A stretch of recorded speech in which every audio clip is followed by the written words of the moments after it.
እንግዲህ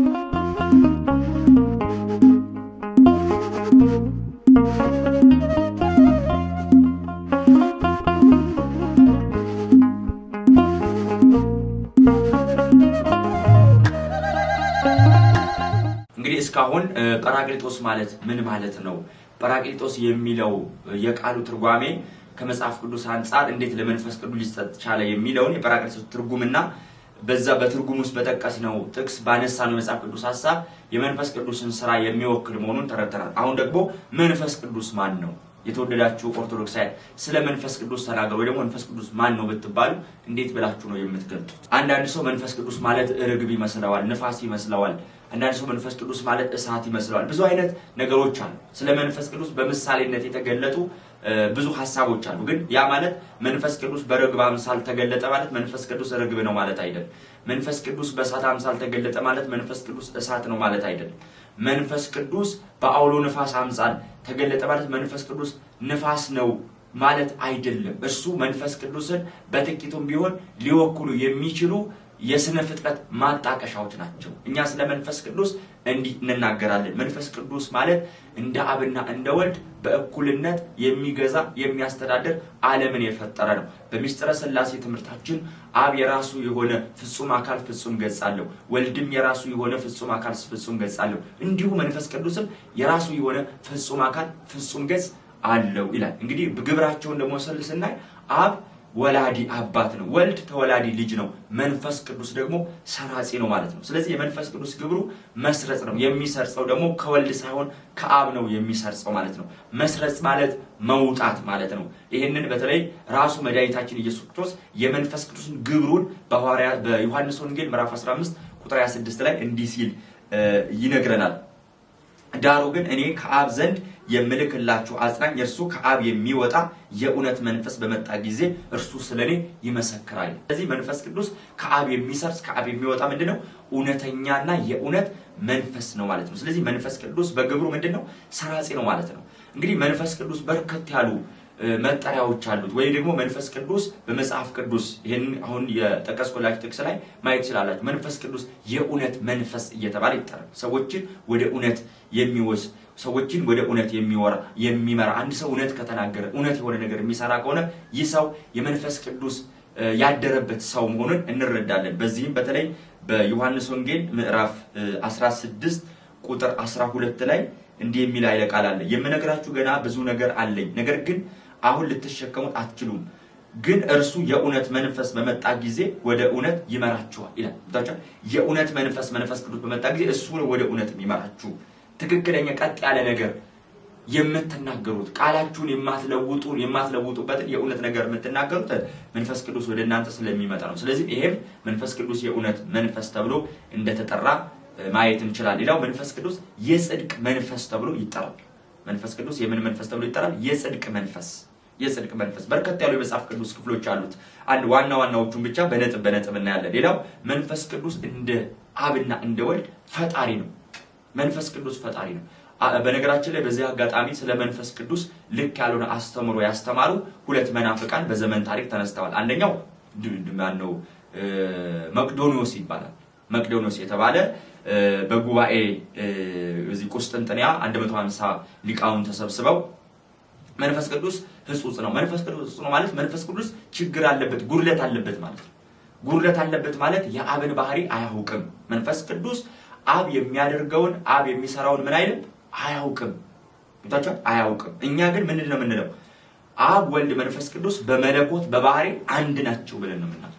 አብ ወልድ የሚያደርገውን ያውቃል፣ ወልድ መንፈስ ቅዱስ የሚያደርገውን ያውቃል። መንፈስ ቅዱስ ደግሞ አብና ወልድ የሚያደርጉት ምን ይላል ያውቃል። በአብ በወልድ በመንፈስ ቅዱስ የመለኮት የባህሪ የነዚህ ልዩነት የለም ማለት ነው። ሥላሴ በአካል ሥላሴ አንድ ናቸው ስንል በባህሪ በመለኮት በስልጣን ባገዘ በባህሪ አንድ ናቸው ማለት በግልጽ ቋንቋ ምን ማለት ነው? አብ የሚያደርገውን ወልድ ያውቃል። አብ ከወልድ የተሰወረ ነገር ምንም ነገር አያደርግምም አያስብም። ስለዚህ በእነዚህ ለምሳሌ እኔም ማድርገው እኔም ማስበው እናንተ ላታውቁ ትችላላችሁ። እኔና እናንተ መካከል በሰውነት አንድ ብንሆንም ግን የተለያየ ባህሪ ነው ያለን፣ የተለያየ ጠባይ ነው ያለን። በአብና በወልድ መንፈስ ቅዱስ ግን ይሄ የለም። ስለዚህ መንፈስ ቅዱስ ምንድነው?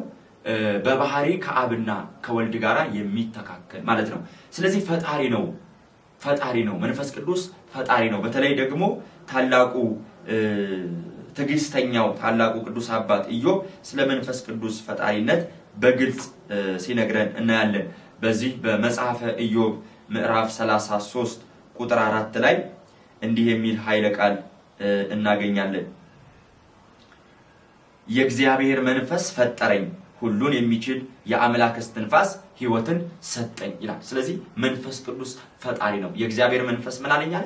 ፈጠረኝ፣ ሁሉን የሚችል የአምላክ እስትንፋስ ሕይወትን ሰጠኝ። እኛ ከአፈር ከተበጀን በኋላ ሰው ልጅ የማይንቀሳቀስ ቁስ ነበር ከአፈር የተሰራ። ነገር ግን መንቀሳቀስ ሰው ሆኖ ክቡር ፍጥረት የሆነው የሕይወትን እስትንፋስ እፍ አለበት ይላል። የሕይወትን እስትንፋስ ስንቀበል የምንንቀሳቀስ የከበርን ፍጥሮች ሆነ።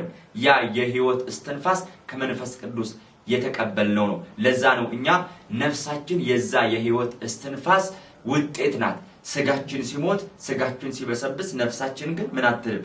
አትሞትም፣ አትበሰብስም። ምክንያቱም ከመንፈስ ቅዱስ ሕይወትነት ያገኘ ነው ስለሆነ ማለት ነው። ለዛ ነው ነፍስ ሕያዊት ናት። ነፍስ አትሞትም፣ ነፍስ አትጠፋም። ስጋ ሊሞት ስጋ ሊበሰብስ፣ ነፍስ ግን ሕያዊት ናት። ለምን? እኛ ከተፈጠረን በኋላ የሕይወት እስትንፋስ እፍ ተብሎብናል።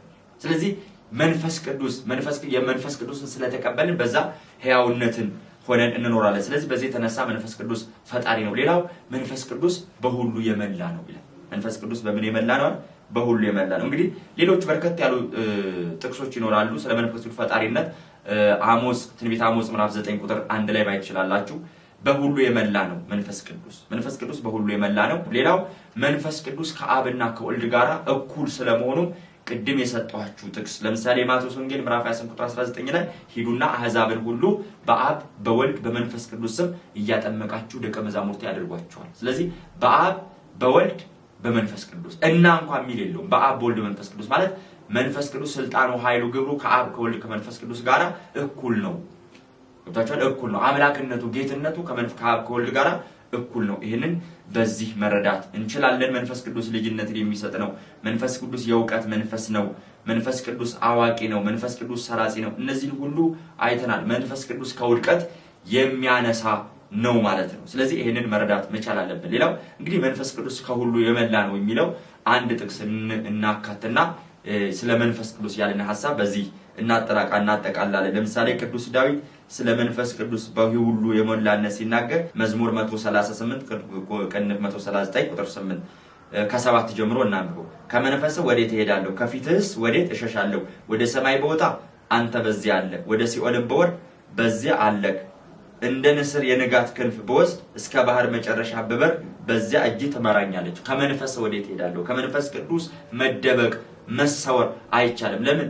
መንፈስ ቅዱስ በሁሉ የመላ ስለሆነ ማለት ነው። ስለዚህ መንፈስ ቅዱስ ማን ነው ስንባል ምንድነው መልሳችን? መንፈስ ቅዱስ ሰራጺ ነው። መንፈስ ቅዱስ ከአብ ከወልድ ጋራ በባህሪ በህልውና እኩል ነው። መንፈስ ቅዱስ የዓለማት ፈጣሪ ነው። መንፈስ ቅዱስ የእውነት መንፈስ ነው። መንፈስ ቅዱስ የጽድቅ መንፈስ ነው። መንፈስ ቅዱስ በሁሉ የሞላ ነው። መንፈስ ቅዱስ ልጅነትን የሚሰጥ ነው። የዮሐንስ ወንጌል ምዕራፍ 3 ላይ ለኒቆዲሞስ ከውሃና ከመንፈስ ቅዱስ ካልተወለድክ በስተቀር እግዚአብሔርን መንግስት አታይም ብሎ ሲነግረው እናያለን። ስለዚህ በእነዚህ ሁሉ ምክንያት መንፈስ ቅዱስን መረዳት መግለጥ መቻል አለብን። ስለዚህ መንፈስ ቅዱስ በእሳት ተወክሏል። አዎ፣ ግን እሳት ነው ማለት አይደለም። መንፈስ ቅዱስ በርግብ ተመስሏል፣ ግን ርግብ ነው ማለት አይደለም። መንፈስ ቅዱስ በነፋስ ተመስሏል፣ ግን መንፈስ ቅዱስ ማለት ነፋስ ነው ማለት አይደለም። እነዚህ የተወከለባቸው ውክልናዎች ናቸው። ስለ መንፈስ ቅዱስ ለማስረዳት የምንጠቀምባቸው ናቸው እንጂ መንፈስ ቅዱስ እሳት አይደለም፣ መንፈስ ቅዱስ ርግብ አይደለም፣ መንፈስ ቅዱስ ነፋስ አይደለም። ለምን በእነዚህ ተወከለ የሚለውን ደግሞ በቀጣይ የምናይ ነው የሚሆነው። እግዚአብሔር አምላክ ከሁላችን ጋር ይሁን።